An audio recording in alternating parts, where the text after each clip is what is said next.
چھوٹی سی بحث ہو گئی تھی اکو سے، لیکن غیاث چچا کے چہرے سے لگتا تھا کہ وہ طاہر بھائی کی بات سے بالکل مطمئن نہیں ہو پائے تھے۔ اس لیے وہ تب تک وہاں کھڑے رہے جب تک طاہر بھائی اپنے گھر کے دروازے تک نہیں پہنچ گئے۔ اکو اور طاہر بھائی کی یہ پہلی باقاعدہ جھڑپ تھی، لیکن اس وقت ہم میں سے کوئی بھی نہیں جانتا تھا کہ یہ لڑائی آگے چل کر ایک ایسا رخ اختیار کر لے گی کہ ہم سب کی زندگیوں میں طوفان آ جائے گا۔ اس روز محلے والوں کو تو خبر نہ ہو سکی، لیکن میں یہ بات اچھی طرح جان چکا تھا کہ وجو آپی اور طاہر بھائی کی نظروں میں چھپے پیغامات کو صرف میں نے ہی محسوس نہیں کیا، اکو بھی اس راز سے اچھی طرح واقف ہے۔ اور اس روز اکو کے تیوروں نے مجھے یہ بھی بتا دیا تھا کہ اب یہ راز زیادہ دنوں تک راز نہیں رہ پائے گا۔ پہلی قربانی۔ اگلے دن اسکول میں راجا نے مجھے زبردست جھاڑ پلائی کہ میں کل شام کیا کرنے چلا تھا۔ میں چپ چاپ اس کی اور بالے کی ڈانٹ سنتا رہا، لیکن میں کرتا بھی کیا؟ کوئی وجو آپی کو تنگ کرے اور میں چپ چاپ بیٹھا دیکھتا رہوں؟ ایسا تو کبھی ہو نہیں سکتا تھا۔ بالے نے بھی اپنے بڑے بھائی کو خوب سست سنائے کہ جانے کب ان کی اس مصیبت سے جان چھوٹے گی۔ بالے کا کہنا تھا کہ کل اگر اسے وقت پر اطلاع مل جاتی تو وہ کم از کم سینڈو اور سلطانے میں سے کسی ایک کو تو گرا ہی لیتا۔ بالا کل شام اس جائے وقوع پر موجود نہیں تھا، لیکن میں جانتا تھا کہ وہ سچ کہہ رہا تھا۔ اسے اگر ہم سب کے ساتھ اپنے بھائی سے بھی لڑنا پڑتا تو وہ کبھی نہ چوکتا۔ اس نے مجھے اور راجا کو مشورہ دیا کہ اب ہم تینوں کو بھی ایک ایک چاقو خرید کر اپنے بستوں میں رکھ لینا چاہیے، تاکہ اگلی بار ایسا کچھ ہو تو ہم بھی پوری طرح مسلح ہوں۔ ہم تینوں یہی باتیں کرتے ہوئے اسکول سے واپسی پر محلے میں داخل ہوئے تو فضلو بابا نظر آئے جو مجھے ہی ڈھونڈ رہے تھے۔ کہنے لگے کہ وجو آپی کا حکم ہے کہ کھانا کھا کر سیدھا ان کے گھر حاضری دوں۔ میں نے بستہ وہیں پر راجا کے حوالے کر دیا اور خود اسی وقت وجو آپی کے گھر کی جانب دوڑ لگا دی۔ وجو آپی گھر کے صحن میں ہی پھولوں کی کیاری میں اپنے پسندیدہ کالے گلاب کے پودے کے پاس آرام کرسی ڈالے متفکر سے بیٹھی تھیں۔ وہ گھر کے عام کپڑوں میں ملبوس تھیں۔ اس کا مطلب تھا کہ وہ آج کالج بھی نہیں گئی ہوں گی۔ مجھے دیکھتے ہی وہ تیزی سے اٹھیں اور جلدی سے میری جانب لپکیں۔ آدی، تم ٹھیک ہو نا؟ میں ان کی فکر دیکھ کر ہنس پڑا۔ ارے مجھے کیا ہونا ہے، بھلا چنگا تو ہوں۔ پھر جانے انہیں کیا ہوا۔ انہوں نے میرا چہرہ اپنے ہاتھوں میں تھام لیا اور تقریباً رو دینے والے لہجے میں بولی، کل کیا ہو گیا تھا تمہیں؟ یہ کیا بے وقوفی تھی؟ ہاں، جانتے نہیں وہ کتنے گندے لوگ ہیں؟ تمہیں کچھ ہو جاتا تو؟ مجھے غصہ آ گیا۔ جو کوئی بھی میری وجو آپی کو ستائے گا میں اسے بھیڑ پڑوں گا، پھر چاہے جو بھی ہو۔ وجو آپی کی آنکھوں میں اب باقاعدہ آنسو آ گئے۔ نہیں آتی، نہیں، ابھی تم بہت چھوٹے ہو، تم ان کا مقابلہ نہیں کر سکتے۔ تم پہلے خوب پڑھ لکھ کر بڑے ہو جاؤ، پھر تمہاری وجو آپی کو کوئی تنگ نہیں کرے گا۔ لیکن تب تک آدی صرف پڑھائی کرے گا اور کچھ نہیں۔ بولو وعدہ؟ وجو آپی نے حسب عادت مجھ سے وعدہ لینے کے لیے اپنی ہتھیلی آگے بڑھائی۔ میں کچھ ہچکچایا۔ وجو آپی نے روٹھے ہوئے لہجے میں کہا، آدی کی دوست اس سے وعدہ مانگ رہی ہے، لیکن وہ وعدہ نہیں کر رہا۔ مجبوراً میں نے بھی ان کی ہتھیلی پر اپنا ہاتھ رکھ دیا۔ اچھا وعدہ، وجو آپی مسکرائے۔ پکا والا؟ ہاں پکا، پورا پکا۔ پھر جب میں نے وجو آپی کو بتایا کہ ان کی مدد کے لیے صرف میں ہی نہیں بلکہ راجا، گڈو، ننھو، پپو سبھی یکے بعد دیگرے میرے پیچھے بھاگتے تھے تو وہ ہلکے سے ہنس دیں اور انہوں نے مجھ سے میرے تمام دوستوں کا شکریہ ادا کرنے کو کہا اور ان سب کے لیے بہت سی ایرانی شیک ببل گم بھی دیں۔ میں نے انہیں ان کے جانے کے بعد اکو اور طاہر بھائی کے درمیان ہوئی مختصر سی جھڑپ کے بارے میں بھی بتایا۔ اس دن زندگی میں پہلی مرتبہ میں نے خود ان کے سامنے طاہر بھائی کا ذکر کیا تھا۔ جانے کیوں جب طاہر بھائی نے مجھے دوڑتے ہوئے اچک لیا تھا اور خود اکو کے سامنے کھڑے ہو گئے تھے، اسی لمحے سے میرے دل میں ان کے لیے ایک انجانی سی عزت پیدا ہو گئی تھی۔ اس دن میں نے شاید یہ محسوس کر لیا تھا کہ وہ وجو آپی کی حفاظت کرنے کی اہلیت بھی رکھتے ہیں، اور جب تک میں بڑا ہو کر خود وجو آپی کی ڈھال نہیں بن جاتا تب تک کے لیے مجھے اس بات کا اطمینان ہو گیا تھا کہ طاہر بھائی ان کی حفاظت کے لیے موجود ہیں۔ لیکن وجو آپی طاہر بھائی اور اکو کے درمیان ہونے والا مکالمہ سن کر جانے کیوں بہت زیادہ پریشان ہو گئیں۔ انہوں نے پہلے مجھے زبانی طاہر بھائی کو پیغام دینے کا کہا کہ وہ اپنی حفاظت کریں اور اکو کی جانب سے ہوشیار رہنے کی کوشش کریں، لیکن پھر انہیں زبانی پیغام پر بھی اطمینان نہیں ہوا، تو جلدی سے اندر کمرے سے اپنی کاپی اور پین اٹھا لائیں اور سفید ورق پر تیزی سے 2 سطریں لکھ دیں۔ آپ ان لوگوں سے دور ہی رہیے گا، 2 ماہ بعد آپ کے فائنل ایئر کے امتحانات ہیں، خدا کے لیے کسی جھگڑے میں خود کو ملوث نہ کیجیے گا، یہی میری آپ سے التجا ہے، آپ کے شاگرد۔ وجو آپی نے جلدی سے وہ صفحہ کاپی سے علیحدہ کیا اور میرے حوالے کر کے تاکید کی کہ میں گھر جانے سے پہلے خود طاہر بھائی کے ہاتھ میں یہ رکا تھما کر جاؤں، اور میری زندگی میں یہ بھی پہلا موقع تھا کہ میں نے وجو آپی کا پیغام ٹھیک ٹھیک طاہر بھائی تک پہنچا دیا تھا۔ طاہر بھائی نے رکا کھول کر پڑھا اور ہلکے سے مسکرا کر میرے گال کھینچے۔ اپنی وجو آپی سے کہنا کہ جس کا تم جیسا بہادر دوست موجود ہو اسے دنیا میں کسی سے بھی ڈرنے اور فکر کرنے کی ضرورت نہیں ہے، ان سے کہہ دینا کہ میں احتیاط کروں گا۔ طاہر بھائی کے منہ سے اپنی تعریف سن کر میرے کندھے فخر سے چوڑے ہو گئے۔ طاہر بھائی اتنے برے بھی نہیں تھے جتنا میں آج تک انہیں سمجھتا رہا تھا، بلکہ سچ تو یہ ہے کہ اس دن وہ مجھے کافی معقول شخص نظر آئے۔ وجو آپی نے اس دن کے بعد گھر سے اکیلے یا فضلو بابا کے ساتھ نکلنا بالکل ختم کر دیا۔ پتہ نہیں انہوں نے گھر میں کیا عذر پیش کیا ہوگا، لیکن اب وہ کالج کے وقت اور کالج سے واپسی پر بھی غیاث چچا کے ساتھ ہی نکلتی۔ یوں اکو کا ان کے گھر کے ارد گرد منڈلانا بھی کافی حد تک کم ہو گیا، کیونکہ غیاث چچا کے غصے سے سبھی واقف تھے۔ وہ تو محلے کے عام نوجوانوں کو بھی گھر کے پاس یا میدان میں خالی اور خواہ کھڑا دیکھ کر خود ان سے پوچھ بیٹھتے تھے، کیوں میاں خیر سے کھڑے ہو یہاں؟ کوئی کام وغیرہ نہیں ہے کیا کرنے کو؟ اس لیے سبھی فارغ قسم کے نوجوان انہیں گھر سے نکلتے یا محلے میں داخل ہوتے دیکھ کر خود ہی وہاں سے کھسک جاتے۔ بہت سے دن یوں ہی گزر گئے۔ ہمارے ششماہی امتحان ہو چلے تھے اور طاہر بھائی کی ڈاکٹری کا فائنل امتحان چل رہا تھا۔ اکو بھی بہت دن سے محلے میں آوارہ گردی کرتے دکھائی نہیں دے رہا تھا، اس لیے ہم نے بھی کچھ اطمینان کی سانس لی۔ لیکن اگلے دن ہی پتہ چلا کہ ہمارا یہ اطمینان عارضی ہے۔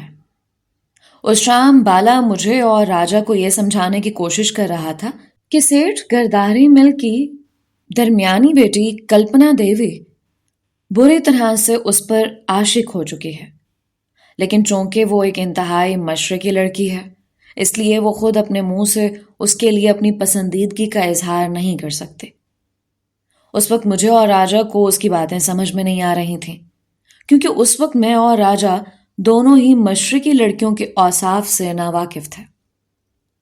بالے نے اس دن میرے متعلق بھی یہ فتویٰ صادر کر دیا تھا کہ میں آگے چل کر انتہائی سچا عاشق ثابت ہوں گا، کیونکہ اسے میرے اندر وہ تمام خصوصیات نظر آ رہی تھیں جو اس منصب شاہی کے لیے ضروری ہو سکتے ہیں۔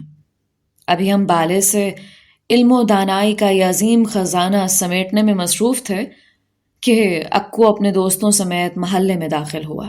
ہم تینوں نے اکو کو یوں آتے دیکھ کر گھبرا کر ایک دوسرے کی جانب دیکھا، لیکن اکو گینگ نے ہم بچوں پر کوئی خاص توجہ نہیں دی، بس ایک اچٹتی سی نگاہ ڈال کر آگے بڑھ گئے۔ سچ پوچھئے تو یہ دیکھ کر مجھے اور راجا کو ذرا سی سبکی کا احساس بھی ہوا، گویا اکو اور اس کے دوست ہمیں کسی کھاتے میں شمار ہی نہیں کرتے تھے اور کچھ نہیں تو انہیں ایک لمحے کے لیے رک کر مجھ سے اور راجا سے یہ تو پوچھنا چاہیے تھا کہ اس دن ہم ان کی طرف کیوں بھاگے تھے۔ ہم نے بالے کو ان کی ٹوہ لینے کے لیے بھیجا۔ بالا پچھلی جانب سے دیوار ٹاپ کر ان کے بالکل پچھلی جانب کی دیوار کے پیچھے جا چھپا، اور واپس آ کر اس نے ہمیں جو کچھ بتایا اسے سن کر میرے اور راجا کے تو ہوش اڑ گئے۔ وہ تینوں طاہر بھائی سے لڑنے کے ارادے سے محلے میں آئے تھے۔ اکو کا ارادہ یہ تھا کہ گھر سے نکلتے ہی طاہر بھائی کو وہ تینوں بے خبری میں دھر لیں گے اور ان کو اچھی طرح سبق سکھانے کے بعد وہ تینوں شہر سے باہر جانے والی کوئی بھی بس یا ٹرین پکڑ کر کچھ دن کے لیے روپوش ہو جائیں گے۔ ہم تینوں دم سادھے بیٹھے طاہر بھائی کے گھر کے دروازے کی جانب دیکھتے رہے اور دل ہی دل میں گڑ گڑا کر یہ دعا مانگتے رہے کہ طاہر بھائی گھر سے نہ نکلیں۔ میں جانتا تھا کہ اگر ہم میں سے کسی نے بھی خود جا کر طاہر بھائی کو گھر سے نکلنے سے منع کیا تو وہ ضرور باہر آئیں گے، لہٰذا اس وقت ہم سوائے دعا مانگنے کے اور کچھ بھی نہیں کر سکتے تھے۔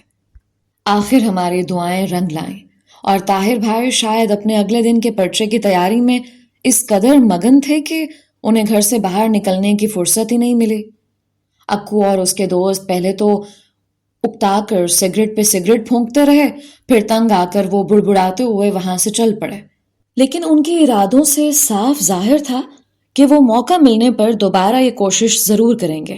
راجا نے مجھے مشورہ دیا کہ مجھے یہ سب کچھ بجو آپی کو بتا دینا چاہیے، ہو سکتا ہے ان کے ذہن میں کوئی بہتر ترکیب ہو اس مصیبت سے نپٹنے کی۔ وجو آپی کے نام پر بالے نے مجھے معنی خیز نگاہوں سے دیکھا اور مسکرا کر راجا سے کہنے لگا، میری باتوں پہ تو تم دونوں خوب ہنستے ہو، پر یہ آدھی خود جو بھی کرتا پھرے اس کو کوئی کچھ نہیں کہتا۔ میں نے حیرت سے بالے کو دیکھا۔ کیوں؟ میں نے کیا کیا ہے؟ بالے نے ٹھنڈی سی آہ بھری اور راجا کی طرف دیکھا۔ لو جی، یہ ہم سے پوچھ رہا ہے کہ اس نے کیا کیا ہے۔ سچ بول راجا، کیا تجھے بھی نہیں پتا؟ راجا کی سمجھ میں شاید بالے کی بات کچھ آ گئی تھی، لہٰذا اس نے ہنس کر بات ٹالنے کی کوشش کی۔ جانے دے یار بالے، یہ تو ہمیشہ سے ایسا ہی ہے، لیکن اب میں اڑ گیا۔ نہیں، مجھے بھی تو پتا چلے میں نے کیا کیا ہے۔ راجا نے بات ٹالنے کی بہت کوشش کی، لیکن میں بالے کی جان کو آ گیا کہ جب تک وہ بات نہیں بتائے گا ہم تینوں میں سے کوئی بھی گھر واپس نہیں جائے گا، ورنہ دوستی ختم۔ آخرکار بالے نے دھیرے سے بات کھول ہی دی۔ سچ بتا آدی، تجھے تیری وجو آپی کیسی لگتی ہے؟ میرے منہ سے بے اختیار نکلا۔ بہت اچھی۔ راجا اور بالا دونوں ہی میرے انداز پر کھلکھلا کر ہنس دیے۔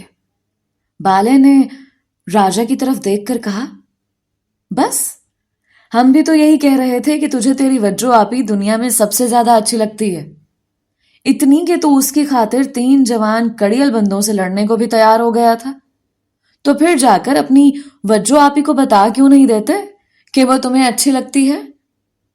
میں بالے کی بات سن کر جھیپ سا گیا۔ ارے اس میں بتانے کی کیا بات ہے؟ وہ تو خود پہلے سے ہی جانتی ہیں کہ وہ مجھے بہت اچھی لگتی ہیں۔ بالے نے زور سے اپنا ماتھا پیٹ لیا۔ اس کا کچھ نہیں ہو سکتا۔ بے وقوف، جب کوئی لڑکی اچھی لگتی ہے تو اسے خاص طور پر بتانا پڑتا ہے کہ وہ تمہیں اچھی لگتی ہے۔ اس دن کبڑا عاشق دیکھی تھی نا راحت ٹاکیز میں۔ رنگیلا بیچارہ صرف اس لیے مارا جاتا ہے کہ وہ وقت پر شہزادی کو بتا نہیں پاتا کہ وہ اسے اچھی لگتی ہے۔ اب مجھے بالے کی کچھ بات سمجھ میں آنے لگی تھی، لیکن اب بھی میں پوری طرح اس کا مطلب سمجھ نہیں پایا تھا۔ بالا ابھی مجھے یہ اہم نکتہ سمجھانے کی کوشش کر ہی رہا تھا کہ اتنے میں بڑے بھیا فاران مجھے ڈھونڈتے ہوئے وہاں آ گئے اور مجھے فوراً اپنے ساتھ گھر چلنے کو کہا، کیونکہ ابا مجھے کوئی بڑی خوشخبری دینا چاہتے تھے۔ مجبوراً مجھے اٹھ کر ان کے ساتھ چلنا پڑا۔ سارے راستے میں سوچتا رہا کہ ایسی کون سی خوشخبری ہے جو ابا مجھے دینا چاہتے تھے۔ مجبوراً مجھے اٹھ کر ان کے ساتھ چلنا پڑا۔ سارے راستے میں سوچتا رہا کہ ایسی کون سی خوشخبری ہے جو ابا مجھے دینا چاہتے تھے۔ نئی سائیکل دلوانے سے تو انہوں نے پچھلے مہینے ہی منع کر دیا تھا، کیونکہ ان کا خیال تھا کہ مجھے ان کی سہراب سائیکل پر ہی اپنا ہاتھ صاف کرنا چاہیے، جبکہ مجھے ان کی پرانی سائیکل محلے میں نکالنے سے بڑی شرمندگی محسوس ہوتی تھی۔ سچ تو یہ ہے کہ ان کی سائیکل اتنی اونچی تھی کہ میں اس کی گدی پر مشکل ہی پہنچ پاتا تھا، اور گدی پر بیٹھنے کے بعد پاؤں پیڈل تک نہیں پہنچ پاتے تھے۔ اس سائیکل کو چلا کر محلے میں سب کے مذاق کا نشانہ بننے سے بہتر تھا کہ میں بنا سائیکل ہی گزارا کر لوں۔ انہی سوچوں میں گم میں اور بھیا گھر میں داخل ہوئے تو ابا صحن میں ہی انگور کی بیل کے نیچے ٹہلتے ہوئے مل گئے۔ ان کے چہرے سے خوشی پھوٹی جا رہی تھی، اور ہاتھوں میں چند کاغذ تھے جنہیں وہ بار بار الٹ پلٹ کر دیکھ رہا تھا۔ مجھے دیکھتے ہی انہوں نے امی کی جانب پلٹ کر خوشی سے کہا، لو بھائی، آ گیا تمہارا فوجی بیٹا۔ میں نے فوراً پلٹ کر دیکھا، لیکن صحن میں تو اور کوئی نہیں تھا۔ میرے ذہن میں شک نے پیر پھیلائے۔ اس کا مطلب ہے اتنے دن تک ان سب نے مجھ سے یہ بات چھپا کر رکھی تھی کہ ابا کا ایک بیٹا اور بھی ہے جو فوجی بھی ہے۔ لیکن کچھ ہی لمحوں میں یہ عقدہ بھی کھل گیا۔ ابا نے مجھے فوراً پیار سے گلے لگا لیا۔ مجھے تھوڑی سی حیرت بھی ہوئی، کیونکہ ابا نے کبھی یوں کھل کر مجھے پیار نہیں کیا تھا۔ پتہ یہ چلا کہ میرا داخلہ کسی فوجی کالج یعنی کہ کیڈٹ کالج میں ہو گیا ہے۔ اتنے ہفتوں سے ان کی جس بھاگ دوڑ کو میں بڑے بھیا کے لیے سمجھ رہا تھا، وہ دراصل ان کے لیے نہیں بلکہ میرے داخلے کے سلسلے میں تھی۔ ہمارا بڑے بھیا اور امی سب ہی مجھے مبارکباد دے رہے تھے، پیار کر رہے تھے، خوشی سے شور مچا رہے تھے، لیکن میں گمسم سا کھڑا ابا کے ہاتھ میں پکڑے اپنے داخلے کے کاغذوں کو یوں دیکھ رہا تھا جیسے وہ میری قید کا پروانہ ہو۔ لیکن اب ہو بھی کیا سکتا تھا؟ 1-1.5 سال پہلے مجھے خود بھی کیڈٹ کالج کی بورڈنگ میں جانے، فوجی لباس پہننے اور پریڈ کرتے ہوئے سیلیوٹ کر کے گزرنے کا جنون تھا۔ میں اخباروں سے ایسے کیڈٹس کی تصویریں کاٹ کاٹ کر اپنی کاپیوں پر چپکاتا رہتا۔ خاص طور پر لڑاکا جہاز اور پائلٹ تو میری کمزوری تھے۔ ابا نے میرے اسی شوق کو دیکھتے ہوئے مختلف جگہوں پر درخواستوں کے انبار بھجوا رکھے تھے، اور آج 2 سال بعد ان کی محنت رنگ لے آئی تھی۔ ابا کی اپنی تنخواہ تو اتنی نہیں تھی کہ وہ میرے بورڈنگ کے اخراجات برداشت کر سکتے، لیکن میرا داخلہ حکومت کے خرچے پر منظور ہو گیا تھا۔ ابا کی بے تحاشا خوشی کی وجہ بھی یہی تھی کہ میں اپنے خاندان کا پہلا بچہ تھا جسے اتنا بڑا اعزاز حاصل ہوا تھا۔ سب خوش تھے، میری دھوم دھام سے رخصتی کے منصوبے بنا رہے تھے، لیکن جانے کیوں خود میرا اپنا دل ڈوبا جا رہا تھا۔ میرے لیے یہ احساس ہی سہانے روح تھا کہ مجھے اپنے گھر، امی، اپنے دوستوں اور اپنے محلے کو چھوڑ کر سینکڑوں میل دور ایک انجانی جگہ پر رہنا پڑے گا۔ اس لمحے میری اداسی کا یہ عالم تھا کہ مجھے ہمارا اور بڑے بھیا سے دور جانا بھی عذاب لگ رہا تھا۔ مجھے ان دونوں پر بھی ٹوٹ کے پیار آ رہا تھا۔ میرا دل چاہ رہا تھا کہ ان میں سے کوئی تو صرف ایک بار یہ ابا کے سامنے کہہ دے کہ نہیں، ہم اپنے عادی کو اتنی دور پڑھنے کے لیے نہیں بھیجیں گے، ہم اس کے بغیر اداس ہو جائیں گے۔ لیکن افسوس، ان میں سے کسی تک بھی میرے دل کا یہ پیغام نہیں پہنچ سکا۔ اور پھر وجو آپی، وہ بھی تو یہیں رہ جائیں گی، میں ان کے بغیر کیسے رہ پاؤں گا وہاں؟ اور پھر آج کل تو انہیں سب سے زیادہ میری ضرورت بھی تو تھی۔ اگر میرے پیچھے اس بدماش اکو نے پھر کوئی گڑبڑ کرنے کی کوشش کی تو؟ نہیں، میں یہاں سے کہیں نہیں جاؤں گا۔ میرے ذہن نے اسی لمحے کیڈٹ کالج کی مصیبت سے جان چھڑانے کے منصوبے بنانا شروع کر دیے۔ راجا کو اچانک بیمار پڑنے کے بہت سے نسخے معلوم تھے۔ میں نے سوچا کہ راجا سے کہوں گا کہ کوئی ایسا نسخہ بتائے جس سے میں کم از کم 3-4 ہفتوں کے لیے بستر پر جا پڑوں۔ پھر مجھے دادی جان کا خیال آیا۔ میں نے سوچا کہ ان کے سامنے جا کر خوب رونا دھونا ڈالوں گا کہ یہ سب مل کر آپ کے سب سے لاڈلے پوتے کو آپ سے دور کرنے کے منصوبے بنا رہے ہیں۔ دادی مجھ سے بہت پیار کرتی تھیں. وہ تو میری جدائی تو بالکل برداشت نہیں کر پائیں گی. ہاں یہ ٹھیک ہے. مجھے کل ہی دادی کے گھر جا کر انہیں اپنی مظلومیت کی داستان سنا دینی چاہیے. میرا ذہن ساری رات اسی قسم کے منصوبے بناتا رہا. جانے کیوں ایک دم ہی مجھے اپنے گھر کی اور آس پاس کی ہر چیز پہ اتنا ٹوٹ کے پیار آنے لگا تھا کہ میں نے آدھی رات کو 2 مرتبہ اٹھ کر اپنے پرانے بستے کو چوم کر دوبارہ اپنی جگہ پر رکھ دیا. صبح ہوئی تو سارے محلے میں یہ چرچا عام تھا کہ آدی کا داخلہ ملک کے سب سے بڑے اور اعلیٰ کیڈٹ کالج میں ہو گیا ہے. سب سے پہلے استانی خالہ امی کو مبارکباد دینے آئیں اور پھر تو محلے داروں اور ابا کے جاننے والوں کا ہمارے رشتہ داروں سمیت تانتا بھی بن گیا. میں نے اپنے منصوبے کے مطابق دادی کے گھر جاتے ہی ان کے گلے میں باہیں ڈال کر ٹسوے بہانا شروع کر دیا کہ اب تو آپ کے آدی کو دیکھنے کو آپ کی آنکھیں ہی ترس جائیں گی. خوب جی بھر کر دیکھ لیں کیونکہ چند دنوں میں مجھے یہاں سے بہت دور چلے جانا ہے. دادی نے ہڑبڑا کر جلدی سے اپنا پان دان بند کیا. یہ کیا کہہ رہا ہے تو آدی؟ کہاں جا رہا ہے تو اپنی دادی کو چھوڑ کر؟ میں نے لوہا گرم دیکھ کر فوراً اپنے چہرے پر ازلی معصومیت اور آنکھوں میں موٹے موٹے آنسو بھر کر دادی کو اپنے داخلے کے بارے میں بتایا کہ کس طرح گھر میں میری روانگی کی پرجوش تیاریاں بھی شروع ہو چکی ہیں. اور تو اور میرے لیے تو انہوں نے ایک نیا سوٹ کیس بھی خرید لیا ہے جس میں میری وہ ضرورت کی چیزیں بھری جا رہی ہیں جو بورڈنگ والوں نے اپنے خط میں لانے کو لکھی تھیں. دادی کا پارا حسب توقع فوراً ہی آسمان کو چھونے لگا. انہوں نے فوراً ماشکی کو حکم دیا کہ جا کر میرے ابا کو دادی کے حضور فوراً پیش ہونے کا حکم سنا ہے. چند ہی لمحوں بعد ابا بھی اپنی سائیکل گھسیٹتے ہوئے دادی کے گھر آ پہنچے.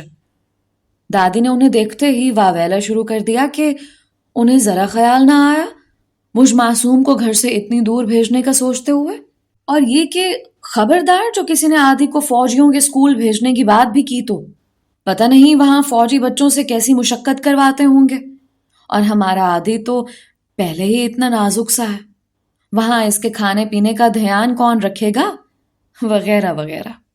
ابا خاموشی سے دادی کی تمام تقریر سنتے رہے.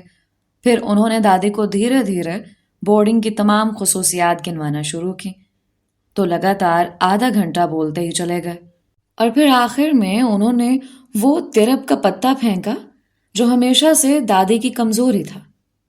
انہوں نے انتہائی جذباتی لہجے میں دادی کو یہ بات یاد دلائی کہ آج اگر مرحوم دادا زندہ ہوتے تو وہ اپنے پوتے عادی کو اتنے بڑے ادارے میں داخلہ ملنے پر پورے شہر کا منہ میٹھا کروا دیتے، اور ایک دادی ہیں کہ بجائے فخر کرنے کے خود اپنے ہاتھوں ہمارے خاندان کو ملنے والے اتنے بڑے اعزاز سے محروم کرنا چاہتی ہیں. دادا کا ذکر آتے ہی دادی کا سارا غصہ جھاگ کی طرح بیٹھ گیا، اور وہ ابا کو یاد دلانے لگیں کہ دوسری جنگ عظیم کے وقت جب لوگ گاؤں میں چھپتے پھرتے تھے کہ گورے انہیں لام پر نہ بھیج دیں، دادا نے خود اپنے آپ کو بھرتی کے لیے پیش کر دیا تھا. میں دور بیٹھا کان لگائے ان کی باتیں سن رہا تھا اور دکھاوے کے طور پر ابا کی سائیکل کی چین ٹھیک کر رہا تھا. دادی کی رام کہانی سن کر میں نے اپنا سر پیٹ لیا کہ میں انہیں کیا سمجھ کر آیا تھا اور وہ کس زمانے کے قصے لے کر بیٹھ گئی تھیں. کچھ ہی دیر میں دادی خود ابا کو مشورے دے رہی تھیں کہ آدی کے لیے آم کا اچار تو وہ خود اپنے ہاتھ سے بنا کر بھیجا کریں گی، جانے وہاں اسکول میں فوجیوں کو آم کا اچار بنانا آتا بھی ہوگا یا نہیں، اور باقی تمام مقوی مربے وغیرہ تو ہمیشہ ان کی الماری میں پہلے سے تیار ہی پڑے ہوتے تھے، وہ سب تھوڑے تھوڑے پیک کر دیں گی جنہیں ابا میرے جانے سے پہلے ضرور اٹھاتے جائیں. دادی سے مزید کوئی امید باندھے رکھنے کا اب کوئی فائدہ نہیں تھا کیونکہ وہ پوری طرح ابا کے جھانسے میں آ چکے تھے، اور اب میری آخری امید راجا کے کارآمد نسخے تھے. راجا نے میری کیڈٹ کالج جانے کی بات سن رکھی تھی اور وہ پہلے سے ہی حواس باختہ تھا. بالے اور ننھو ایک طرف بیٹھے میری عقل کا ماتم کر رہے تھے کہ انہوں نے مجھ جیسا بے وقوف آج تک نہیں دیکھا جو خود اپنی آزادی کا دشمن ہو. گڈو اور پپو نے ایک دوسری ہوش ربا خبر سنا کر میری رہی سہی سانس بھی کھینچ لی. انہوں نے بتایا کہ انہیں باوثوق ذرائع سے پکی خبر ملی ہے کہ ایسے بورڈنگز میں غلطی کرنے والے بچوں کو آدھی رات کو صرف ایک نکر میں میدان میں کھڑا کر دیا جاتا ہے۔ میں نے فوراً راجا کو زور سے گلے لگا کر بھینچ لیا اور بھیگی آنکھوں سے اپنے تمام دوستوں سے التجا کی کہ خدا کے لیے مجھے ان وحشیوں اور جنگلیوں کے چنگل میں نہ جانے دیں۔ ان سب کی آنکھوں میں بھی آنسو آ گئے اور ان سب نے مل کر مجھ سے وعدہ کیا کہ وہ مرتے مر جائیں گے لیکن میرا مستقبل یوں برباد نہیں ہونے دیں گے۔ راجا نے جلدی جلدی مجھے فوری بخار چڑھنے کے چند آزمودہ نسخے بتائے جو وہ اسکول سے چھٹی کرنے کے لیے استعمال کرتا تھا، مثلاً برف کا ٹکڑا، ایک بڑا سا ٹکڑا 10 منٹ تک سر پر رکھنا، آدھی رات کو اٹھ کر یخ ٹھنڈے پانی کی پوری بالٹی اپنے اوپر انڈیلنا، گھر والوں سے چھپ کر رات کو نیم گرم پانی سے نہا کر جلدی سے کمرے میں آ کر پوری رفتار سے پنکھا چلا کر اس کے نیچے صرف ایک تولیہ لپیٹ کر سو جانا، وغیرہ وغیرہ۔ میں نے یکے بعد دیگرے یہ تمام نسخے آزما لیے، لیکن 1-2 دن بخار میں تپنے کے بعد میں بھلا چنگا ہو جاتا، اور اب تو ویسے بھی امی 1-2 مرتبہ بخار چڑھنے کے بعد میری خصوصی دیکھ بھال کرنے لگی تھیں، لہٰذا چھپ کر یہ سب کرنا بھی مشکل ہوتا جا رہا تھا۔ مجھے مستقل بیمار رہنے کا طریقہ نہیں مل پا رہا تھا، اور دن تھے کہ پر لگا کر اڑے جا رہے تھے۔ میرے سامان کا سوٹ کیس بھرتا جا رہا تھا، میرے لیے نئے کپڑے بنوائے جا رہے تھے، نئے جوتے، نیا ٹوتھ برش، نیا ٹوتھ پیسٹ، اور وہ بھی صرف میرے لیے، جبکہ اس سے پہلے میری امارا اور بڑے بھیا کی ایک ہی ٹیوب ہوتی تھی اور ہماری اس پر خوب لڑائی ہوتی تھی، اس لیے میں ہمیشہ ٹیوب رات ہی کو چھپا دیا کرتا تھا۔ کنگھی، نیا شیشہ، نیا جوتا پالش کرنے والا برش اور پتہ نہیں کیا کیا۔ کوئی اور موقع ہوتا تو میں خوشی سے پھٹ ہی جاتا اور ساری رات اپنی چیزوں کی حفاظت کے لیے جاگتا رہتا کہ کہیں ہمارا اس میں سے کوئی چیز چرا نہ لے، لیکن ان دنوں میری راتوں کی نیند جدائی کے احساس سے ہی اڑی ہوئی تھی۔ ساری رات میں بستر پر بے چینی سے کروٹیں بدلتے گزار دیتا، لمحہ بھر کو آنکھ لگ بھی جاتی تو خواب میں اپنے آپ کو صرف ایک نکر میں ایک بڑے سے میدان میں کھڑے پاتا اور فوراً ہڑبڑا کر اٹھ بیٹھتا۔ یہاں میرا پریشانی اور اداسی سے یہ حال تھا کہ میری بھوک، پیاس اور نیند سبھی اڑ چکے تھے، اور دوسری جانب وجو آپی تھی کہ انہیں جب میرے بورڈنگ میں داخلے کا پتہ چلا تو اسی لمحے ہمارے گھر دوڑی چلی آئیں۔ غیاث چچا بھی ان کے ہمراہ تھے، جنہوں نے ابا کو بہت مبارکباد دی اور مجھے بھی خوب پیار کیا۔ وجو آپی مجھے اپنے ساتھ ہی واپسی پر اپنے گھر لے گئیں۔ شاید انہوں نے میرا اترا ہوا چہرہ اور اداسی محسوس کر لی تھی۔ وہاں انہوں نے مجھ سے پوچھا کہ مجھے کیا ہوا ہے۔ میں نے انہیں بتایا کہ میں کیڈٹ کالج جانے پر دل سے خوش نہیں ہوں اور میں یہیں رہ کر پڑھنا چاہتا ہوں، اپنے سب دوستوں کے ساتھ اور وجو آپی کے پاس۔ میری بات سن کر وجو آپی کسی گہری سوچ میں پڑ گئیں۔ جانے مجھے ایسا کیوں لگا کہ جیسے انہیں وہ سب کچھ سن کر شدید صدمہ ہوا ہو۔ کچھ دیر ماحول پر خاموشی چھائی رہی، پھر وجو آپی دھیرے سے بولیں، آدھی، تم جانتے ہو کیڈٹ کالج میں پڑھنے کا موقع پورے ملک میں سے صرف چند بچوں کو ہی ملتا ہے۔ مجھے اپنے لڑکا نہ ہونے کا افسوس صرف ایک اسی وجہ سے ہوتا ہے کہ میں لڑکی ہونے کی وجہ سے کیڈٹ کالج نہیں جا پائی۔ اگر میں لڑکا ہوتی تو کیڈٹ بننے کے لیے کچھ بھی کر جاتے، کیونکہ مجھے کیڈٹس بے حد پسند ہیں۔ جب مجھے پتا چلا تھا کہ میرا دوست آدھی کیڈٹ کالج جا رہا ہے کیڈٹ بننے کے لیے، تو تم نہیں جانتے کہ میں کس قدر خوش ہوئی تھی، صرف یہ سوچ کر کہ اب میرا آدھی کیڈٹ یونیفارم میں اپنی بڑی سی تصویر مجھے بھیجے گا جسے میں اپنے کمرے میں لگاؤں گی اور اپنی سب دوستوں پر روب جماؤں گی کہ دیکھو یہ پیارا سا اسمارٹ کیڈٹ میرا دوست آدھی ہے۔ لیکن تم نے تو میرے سارے خواب ہی توڑ دیے۔ چلو خیر ہے، میں نے تو سوچا تھا کہ آدھی کیڈٹ بن جائے گا تو محلے کے ان بدماشوں کی کبھی ہمت نہیں ہوگی اس کی وجو آپی کی طرف نظر اٹھا کر دیکھنے کی بھی۔ لیکن اب اور کیا کہوں، بس جس میں تمہاری خوشی۔ وجو آپی تو یہ سب کچھ کہہ کر چپ چاپ اٹھ کر وہاں سے اندر اپنے کمرے میں چلی گئیں، لیکن مجھے ایک بہت بڑی مشکل میں چھوڑ گئیں۔ قدرت نے مجھے کیڈٹ بن کر وجو آپی کے قریب آنے کا ایک بہترین موقع فراہم کیا تھا۔ مجھے ایسا لگا کہ کیڈٹ بن کر میں طاہر بھائی کا پتا آرام سے کاٹ سکوں گا، لیکن ان سب کو چھوڑ کر جانا بھی تو ایک بہت بڑا اور سب سے کڑا امتحان تھا۔ میں وہیں وجو آپی کے برآمدے میں سر جھکائے جانے کتنی دیر بیٹھا رہا۔ برآمدے کی ساری دھوپ سرک کر چھت کی منڈیر تک چلی گئی تھی، اور شام کو اپنے گھروں کی جانب لوٹتے ہوئے پرندوں کی چہکار سے آنگن گونجنے لگا تھا۔ میرا جسم شام کی سردی سے کپ کپانے لگا تھا۔ وجو آپی اپنے کمرے سے کسی کام سے باہر نکلی تو مجھے ابھی تک وہیں بیٹھے دیکھ کر چونک سے گئیں۔ ارے آدھی، تم ابھی تک یہیں بیٹھے ہو؟ گھر کیوں نہیں گئے؟ میں نے نظریں اٹھا کر ان کے جانب دیکھا۔ وجو آپی نے بڑی سی کالی شال لپیٹ رکھی تھی، جس میں حسب معمول ان کا گلابی چہرہ دمک رہا تھا۔ میں ان کے سامنے جا کر کھڑا ہوا۔ میں نے فیصلہ کر لیا ہے، میں کیڈٹ کالج جاؤں گا پڑھنے کے لیے۔ خوشی سے وجو آپی کا چہرہ کھل اٹھا، اور انہوں نے ہاتھ بڑھا کر میرے سارے بال بکھیر دیے اور زوردار نعرہ لگایا، آدی زندہ باد! میں اور وجو آپی دونوں ہی زور سے ہنس دیے۔ ساری کائنات ہمارے ساتھ ہی ہنس پڑی۔ پہلا الوداع۔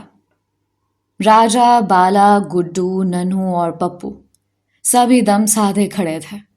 میں نے انہیں بتا دیا تھا کہ میں نے کیڈٹ کالج جانے کا فیصلہ کر لیا۔ ہم سب کالونی کی دیوار کے ساتھ باہر کی جانب کھڑے قادر ماما کے آلو چھولے کے ٹھیلے کے ساتھ لگے لکڑی کے بینچوں پر بیٹھے ہوئے تھے۔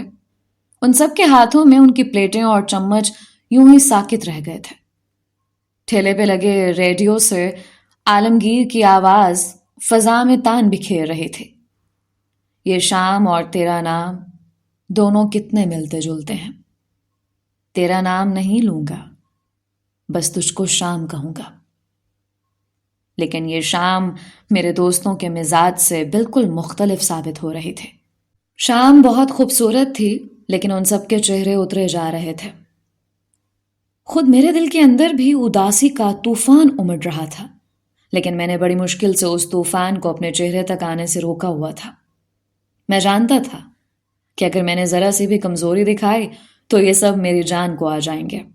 بالآخر پپو کے منہ سے خرخراتی سی آواز نکلی، لیکن یہاں پیچھے ہمارا کیا ہوگا؟ سالانہ امتحانات میں بالے اور راجا کو نقل کون کروائے گا؟ اور ابھی جو نئی کرکٹ ٹیم بنائی ہے اس کو کون سنبھالے گا؟ سائیکل کی ریس کس سے لگائیں گے؟ میرے پاس ان کے سب سوالات کا کوئی جواب نہیں تھا۔ بس میں انہیں اتنا ہی بتا پایا کہ 2 دن بعد ابا مجھے شام کی گاڑی سے لے کر روانہ ہو جائیں گے۔ کل اسکول میں میرا آخری دن تھا۔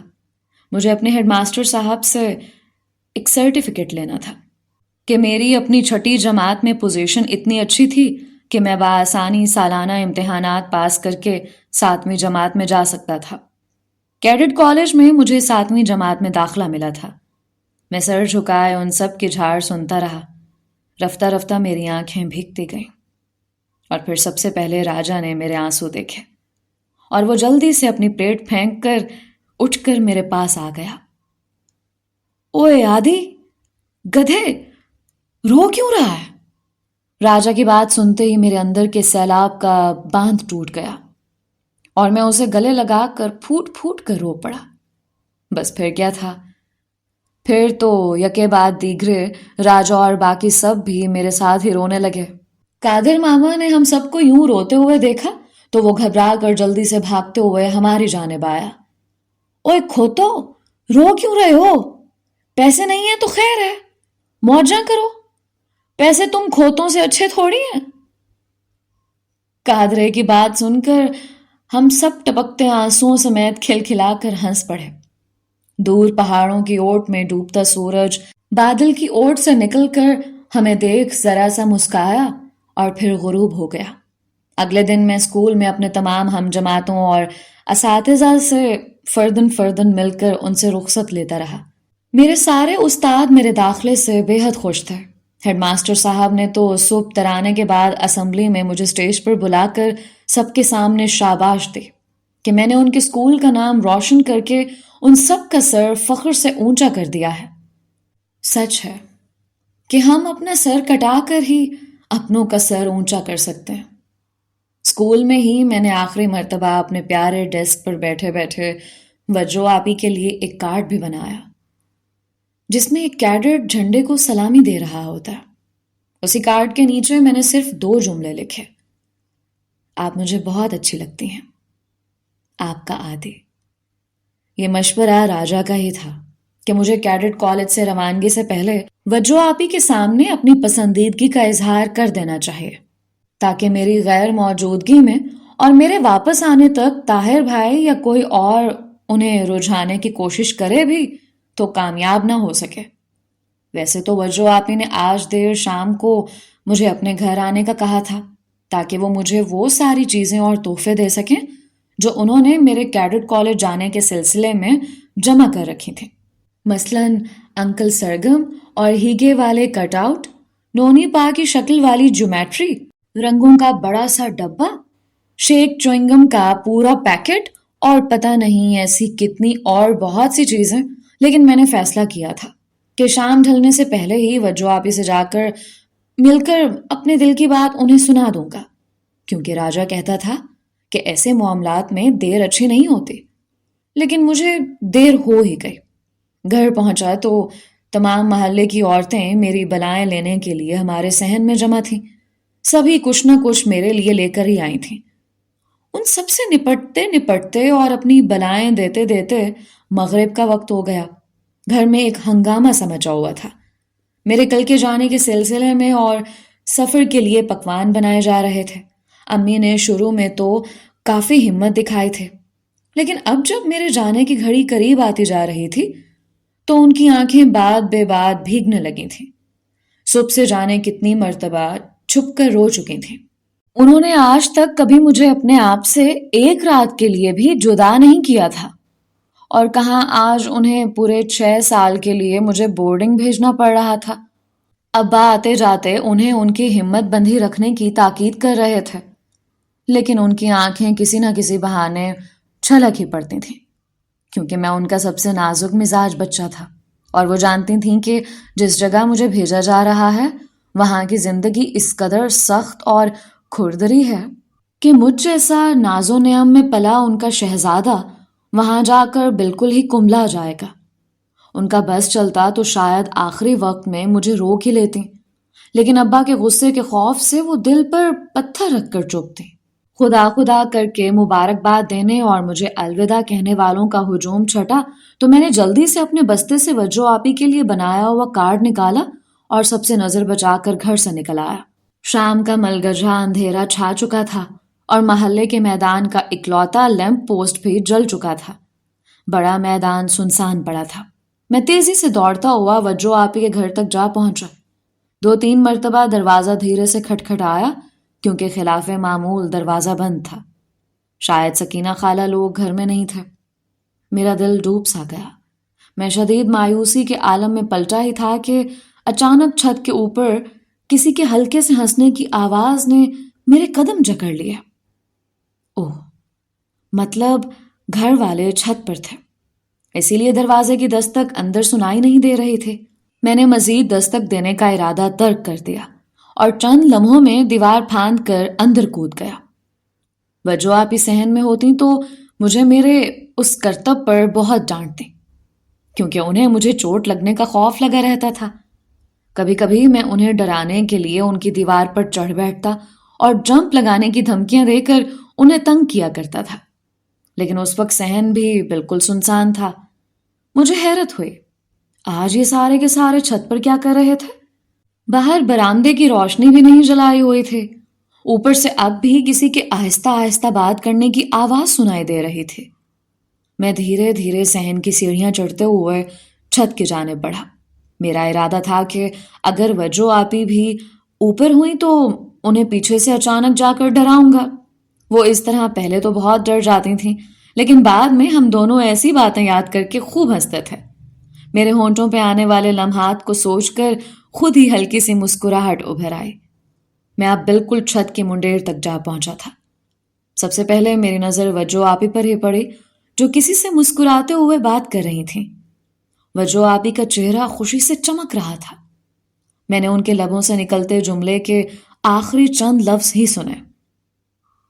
میں کیا کہہ سکتی ہوں، یہ سارے فیصلے تو والدین کے ہاتھ میں ہوتے ہیں۔ فی الحال تو آپ مجھے اپنے پاس ہونے کی خوشی منانے دیں۔ ایسے پیغامات بڑوں کے ہاتھ بھیجے جاتے ہیں، نہ کہ کوئی خود لے کر آتا۔ وجو آپی کے چہرے اور آنکھوں میں شرارت تھی، لیکن ان کے مقابل کون تھا؟ اس کی واضح جھلک مجھے کچھ دکھائی نہیں دے رہی تھی۔ وجو آپی کو جیسے اچانک کچھ یاد آ گیا اور وہ اٹھ کر وہاں سے جانے لگے۔ آپ بیٹھے، امی جاتے ہوئے دروازہ اندر سے بند کرنے کا کہہ گئی تھیں۔ واپس آ کر سب سے پہلے پوچھیں گی کہ آپ کو چائے کا بھی پوچھا یا نہیں۔ میں دروازہ بھی دیکھا ہوں اور آپ کے لیے چائے بھی لیتی آؤں گی۔ وجو آپی نے قدم آگے بڑھائے ہی تھے کہ کسی کے ہاتھ نے ان کا گلابی ہاتھ جکڑ لیا اور آواز ابھرے، ایسے تو ہم نہیں جانے دیں گے آپ کو۔ پہلے میرے سوال کا جواب دیتی جائیں۔ اگر میرے گھر والے آپ کا رشتہ مانگنے آئیں تو آپ کا کیا جواب ہوگا؟ اور مجھے صرف وجیہہ کا جواب سننا ہے۔ اس کے ماں باپ کا جواب تو میرے والدین سن ہی لیں گے۔ وجو آپی لہرا کر شرم سے بل کھا کر رہ گئی۔ میرے ذہن میں آندھیاں سی چلنے لگیں۔ ہاتھ پکڑنے والا شخص بھی کھڑا ہو چکا تھا اور اب اس کا رخ بھی میری طرف ہی تھا، اور وہ کوئی دوسرا نہیں بلکہ خود طاہر بھائی ہی تھا۔ میرے اندر اچانک ہی بہت کچھ چھناکے کی آواز کے ساتھ ٹوٹ گیا۔ وجو آپی اپنا ہاتھ چھڑانے کے لیے پورا زور لگا رہی تھیں۔ طاہر، خدا کے لیے میرے ہاتھ تو چھوڑ دیں۔ میں نے کہا ہے نا، امی ابا جو بھی فیصلہ کریں گے مجھے قبول ہوگا۔ اور میں نے بھی کہا نا کہ مجھے صرف وجیہہ کا فیصلہ سننا ہے۔ وہاں ان دونوں میں ہاتھ پکڑے رکھنے اور چھڑانے کی کشمکش جاری تھی، اور یہاں میرے ذہن و دل میں طوفانوں کے جھکڑ چل رہے تھے۔ آخر طاہر بھائی نے میری پسند پہ ڈاکہ مار ہی دیا تھا، لیکن مجھے وجو آپی سے ہرگز یہ امید نہیں تھی۔ وہ بھی ان سے مل چکی تھی۔ ابھی 2 دن پہلے ہی تو انہوں نے مجھ سے کہا تھا کہ میرے کیڈٹ بن جانے کے بعد ان کی حفاظت کا ذمہ صرف میرا ہوگا۔ میری آخری امید اب بھی وجو آپی کے جواب سے بندھی تھی۔ مجھے یقین تھا کہ وہ طاہر بھائی سے صاف کہہ دیں گی کہ وہ عادی سے ہمیشہ کی دوستی کا وعدہ کر چکی ہیں، لیکن اگلے ہی لمحے میرا یہ آخری بھرم بھی ٹوٹ گیا، اور اس کے ساتھ ہی میرا دل بھی ہمیشہ کے لیے ریزہ ریزہ ہو گیا۔ وجیہہ آپی کا گلابی چہرہ جو طاہر بھائی سے اپنا ہاتھ چھڑانے کی کوشش کرتے کرتے شرم سے سرخ انگارہ بن چکا تھا، جھکا ہوا تھا۔ انہوں نے دھیرے سے پلکیں اٹھائیں اور آہستہ سے لب کھولے۔ وجیہہ کی طرف سے ہاں ہے۔ مجھے یوں لگا جیسے کسی نے زمین مجھ پر پلٹ دی ہو، یا پھر آسمان خود میرے سر پہ آ گرا ہو۔ آنسو میری آنکھوں سے ٹپ ٹپ بہنے لگے تھے، اور میرا دل چاہ رہا تھا کہ میں اتنی زور سے چیخوں کہ یہ زمین، یہ آسمان سب پھٹ جائے۔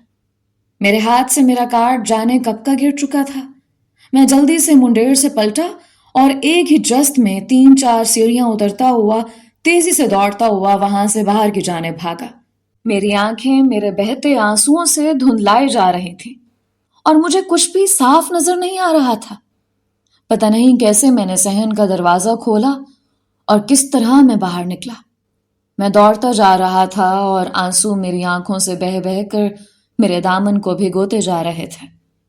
پتہ نہیں راستے میں کس کس نے مجھے یوں روتے ہوئے دیوانہ وار دوڑتے ہوئے دیکھا ہوگا، لیکن اس وقت مجھے کسی کی فکر نہیں تھی۔ میں تیزی سے دوڑتا ہوا گھر میں داخل ہوا اور سیدھا جا کر اپنے بستر میں منہ چھپا کر لیٹ گیا۔ ساری رات میرے آنسو میرے تکیے کو بھگوتے رہے۔ جس لڑکی کی خاطر میں نے اپنے ماں باپ، بہن بھائی، اپنا گھر، اپنے سارے دوست چھوڑ کر یہاں سے جانے کا فیصلہ کیا تھا، آج اسی نے میرے دل کے ٹکڑے کر دیے تھے۔ ساری رات میں بستر میں منہ چھپائے ہڑکتا رہا اور جانے کب میری آنکھ لگ گئی۔ اگلے دن وقت یوں پڑ لگا کر اڑا کہ پتہ ہی نہیں چلا اور سپہر کے 3 بج گئے۔ ابا نے میرا سوٹ کیس اور اپنا بیگ سنبھالا۔ امی صحن میں برآمدے کے قریب کھڑی اپنے آنسو ہم سب سے چھپانے کی کوشش کر رہی تھیں۔ دادی اماں، نانی اماں، سب کازنز صحن میں جمع تھے۔ گلی میں میرے دوست یوں افسردہ سی شکل بنائے کھڑے تھے جیسے کوتوالی سے کوئی حوالدار میری گرفتاری کے لیے آیا کھڑا ہو۔ امی نے مجھے گلے لگا کر آخری بار پیار کیا اور 1000 دفعہ کی ہوئی نصیحتیں پھر سے دوبارہ دہرائیں کہ وہاں تمیز سے رہنا، کسی سے جھگڑنا نہیں، کھانا وقت پر کھا لینا، اداس نہ ہونا، وغیرہ وغیرہ، جبکہ اس وقت وہ خود سب سے زیادہ اداس تھیں۔ آخر میں ضبط نہیں کر سکا اور جب انہوں نے مجھ کو خود سے جدا کرنا چاہا تو میں بلک کر رو پڑا۔ امی ارے ارے کرتی اور میرے آنسو صاف کرتے کرتے خود بھی رو پڑی۔ ساتھ کھڑی امارا بھی، جو جانے کب سے میرا ہاتھ تھامے کھڑی تھی، وہ بھی رو پڑے۔ بڑے بھیا بھی خود پر قابو نہیں رکھ سکے اور وہ بھی سسکنے لگے۔ اب منظر یہ تھا کہ امی مجھے لپٹائے رو رہی تھیں اور امارو اور فاری بھیا مجھ سے لپٹ کر رو رہے تھے۔ اس دن مجھے احساس ہوا کہ مجھے امارو اور فاری بھیا سے اور انہیں مجھ سے کس قدر پیار تھا۔ ہم تینوں تو ایک جسم کی طرح تھے اور قدرت ہمارے ساتھ ایسا کیوں کر رہی تھی؟ وہ اس جسم کا ایک حصہ ان سے دور کیوں لے جانا چاہتی تھی؟ میرا بس چلتا تو میں قیامت تک کسی بھی بچے کو اس کے بہن بھائیوں سے جدا نہ کرنے دیتا اس بے رحم تقدیر کو۔ لیکن افسوس، قسمت کی ڈوریاں ہمارے ہاتھ میں ہوتی ہی کب ہیں۔ انہیں ہلانے والا تو کہیں اور بیٹھا ہوتا اور شاید اسے ہمارے بہن بھائیوں، دوستوں اور ماں کے جذبات کی کوئی قدر نہیں ہوتی۔ بڑی مشکل سے ابا نے مجھے امی سے علیحدہ کیا۔ امارو اور بھیا نے ضد پکڑ لی کہ وہ دونوں بھی مجھے ریلوے اسٹیشن چھوڑنے جائیں گے۔ گلی میں تانگا آ چکا تھا، لہٰذا ابا نے میرا سامان تانگے پر رکھوایا۔ محلے کے چند بڑے پہلے ہی ریلوے پر بوگی میں میری اور ابا کی نشست پکڑنے کے لیے اسٹیشن پہنچ چکے تھے۔ راجا، بالے، گڈو، پپو اور ننھو وغیرہ اپنی اپنی سائیکلیں سنبھالے گلی میں ہمارا انتظار کر رہے تھے۔ امی نے دروازے میں کھڑے کھڑے میری جانب الوداع کا ہاتھ ہلایا۔ ان کی آنکھوں سے اب بھی آنسوؤں کی بوچھار جاری تھی، جسے وہ اپنے دوپٹے کے پلو سے پہنچنے کی ناکام کوشش کر رہی تھی۔ تانگا مڑنے سے پہلے میں نے گلی کے نکڑ سے آخری مرتبہ امی کی جانب دیکھ کر ہاتھ ہلایا اور پھر امی میری نظروں سے اوجھل ہو گئی۔ اسٹیشن پر ہمارے پہنچنے سے پہلے ہی میرے دوستوں کا ہجوم پہنچ چکا تھا۔ ٹرین جانے کو تیار تھے اور اسٹیشن پر ایک بھگدڑ سے مچے ہوئے تھے۔ راجا اور باقی سبھی اپنے اوپر بہت ضبط کر کے کھڑے تھے، لیکن جب میں ان سے گلے مل کر ٹرین پر چڑھنے لگا تو ان میں سے کوئی بھی اپنی آنکھیں خشک نہ رکھ سکا۔ راجا نے آخری دفعہ میرے کان میں کہا، مت جا یار آتے، چل ہم سب یہاں سے بھاگ چلتے ہیں۔ میں نے دھیرے سے اس کے سر پر ایک ہلکی سی چپت لگائی۔ بالے کو میں نے دھیرے سے کہا کہ جب کبھی کوئی نیا برانڈ پی کر کرش لگائے تو مجھے ضرور یاد کرے۔ پپو اور گڈو کو تسلی دی کہ میں وہاں سے بھی ان کے لیے نقل کے پھرے بنا کر بھیجتا رہوں گا۔ ننھو ان سب میں سب سے زیادہ کمزور دل تھا اور باقاعدہ سوں سوں کر کے رو رہا تھا۔ میں نے اسے کہا کہ وہ مجھ سے وعدہ کرے کہ آئندہ جب غفور چچا کی مرغیاں اڑائے گا تو کبھی چھوٹے چوزوں کو ہاتھ نہیں لگائے گا۔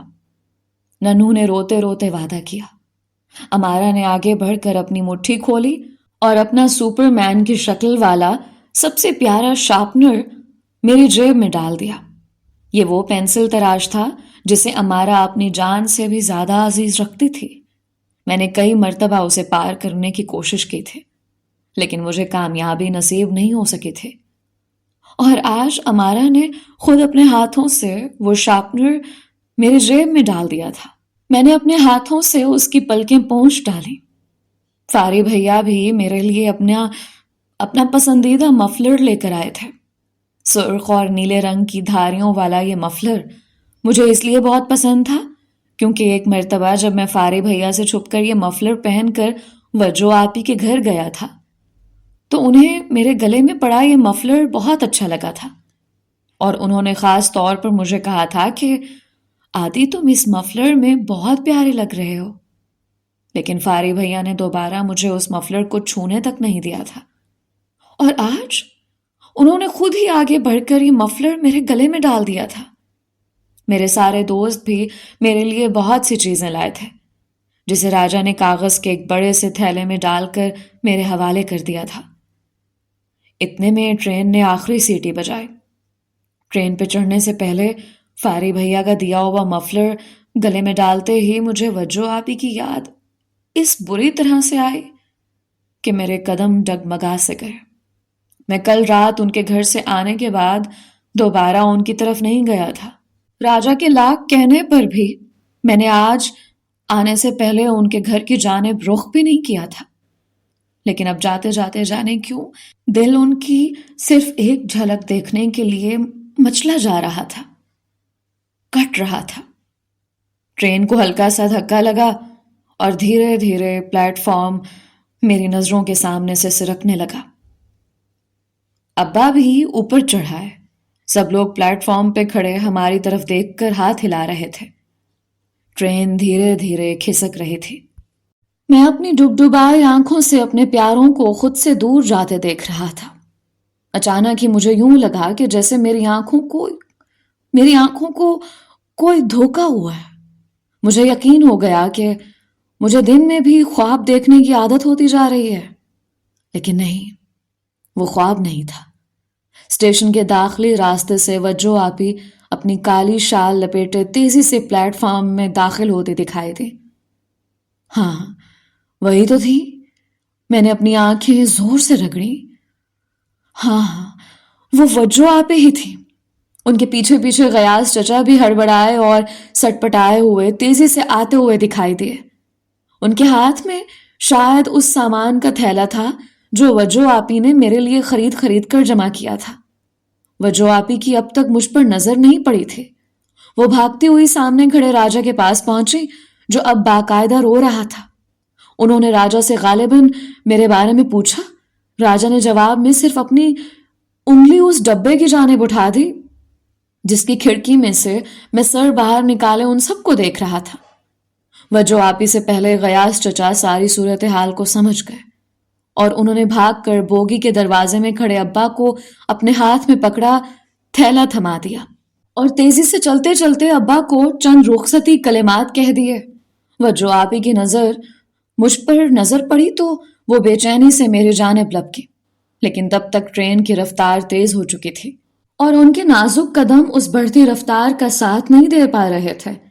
انہوں نے جلدی سے میری جانب دیکھ کر اپنا ہاتھ ہلایا اور دور ہی سے خیالی طور پر میرے بال بکھیر کر اپنی ناک اس طرح دبائی جیسے وہ میری دباتی تھی۔ میرے لیے آج وہ خود بلی بن گئی تھی۔ میری آنکھوں سے ٹپ ٹپ آنسو گر رہے تھے، لیکن میں وجو آپی کی جانب دیکھ کر مسکرا دیا۔ میں نے بھی اپنا ہاتھ ان کی جانب ہلا دیا۔ ٹرین تیزی سے پلیٹ فارم چھوڑتے جا رہی تھی۔ وجو آپی دور کھڑی ہاتھ ہلاتی میری نظروں سے اوجھل ہوتی جا رہی تھی۔ میرے دوستوں کا گروپ امارا اور بھیا مزید پیچھے رہ گئے تھے۔ وہ سب بھی دیوانوں کی طرح میری جانب دیکھ کر ہاتھ ہلا رہے تھے، مجھے الوداع کہہ رہے تھے۔ یہ میری زندگی کا پہلا الوداع تھا جس نے پہلی مرتبہ ہی میری روح کو کاٹ کر جانے کتنے ٹکڑوں میں تقسیم کر دیا تھا۔ اس کے بعد بھی میری زندگی میں بہت سے الوداع آئے اور ہر الوداع نے میری پہلے سے تقسیم روح کے مزید پرزے کرتی ہے، لیکن اس پہلے الوداع کی کاٹ ساری زندگی میرا پیچھا کرتی رہی، جیسے کسی بے رحم شکاری کا اندھا تیر کسی گھائل غزال کا پیچھا کرتا ہے۔ بجو آپی کی آنکھوں میں چمکتے آنسوؤں میں شام کے ڈوبتے سورج کی آخری کرن لمحہ بھر کو چمکی۔ ٹرین نے پلیٹ فارم چھوڑ دیا تھا۔ وجو آپی کا ہاتھ ہلاتا سراپا دھیرے دھیرے ایک نقطے کی شکل اختیار کرتا جا رہا تھا۔ تیز ہوا میرے چہرے کو چھو کر میرے بہتے آنسوؤں کو بھی اڑا کر لے جا رہی تھی، اور اس کے تھپیڑے شاید میرے آنسوؤں کو واپس اسی سمت لے کر اڑے جا رہے تھے جہاں میرا دل اب بھی اٹکا ہوا تھا۔ وجو آپی کا سراپا اب مکمل غائب ہو چکا تھا، لیکن جانے کیوں مجھے آس پاس ہر چہرے میں انہی کا چہرہ دکھائی دے رہا تھا۔ ہر آنکھ ان کی بھیگی آنکھوں کی طرح لگ رہی تھی۔ میں نے تھک کر آنکھیں بند کر لی۔